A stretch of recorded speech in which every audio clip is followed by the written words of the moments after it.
When you're adding and subtracting decimals, make sure you arrange them according to their place values.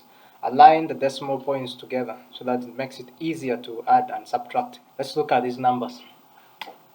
The first one says 12.875. Add this together with 0.34.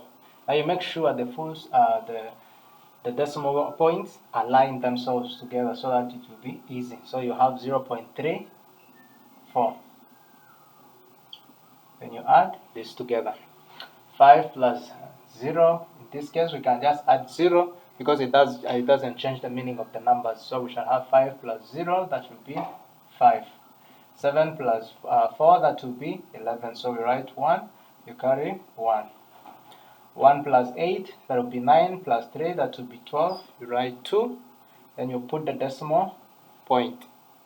You write 2, you carry 1. 1 plus 2, that will be 3, plus 0, that will be 3. Then you put the 1. So our final answer will be 13.215. The second one, this is number 1. The second one is 0.62. You add this together with 0.0159. For easy addition, you could simply add 2 zeros. 0 plus 9, that would be 9. 0 plus 5, that would be 5. 2 plus 1, that would be 3. And 6 plus 0, that would be 6. You put the decimal point. 0 plus 0, that would be 0. So that would be our final answer. Let's look at how we subtract. Now when you're subtracting, that's where it becomes somehow tricky, because the zeros that you add this time will not be insignificant. They will have some value. So let's see how this one works. Let's look at number 3. This time we have 13.01 subtract 12.02. 1 minus 2, you cannot, so you borrow 1. 0 doesn't have anything, so they come together and borrow 1 from 3. This one will be 2.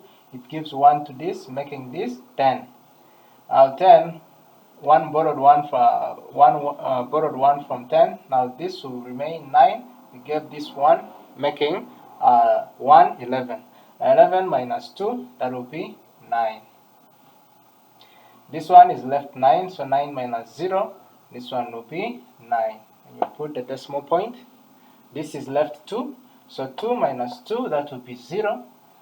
1 minus 1, that will be 0. So our final answer will be 0.99. Let's look at 4. 4, we have 0.2.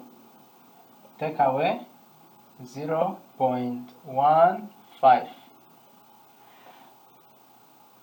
Now we cannot subtract this just the way it is, so it is important that we add a 0 there, so that it will help us to borrow from this 2 and be able to subtract this 5. So 0, come and borrow from 2. This one will remain 1, gives 1, making this 10. 10 minus 5, that will be 5. 1 minus 1, that will be 0, and you put the decimal point. 0 minus 0, that will be 0.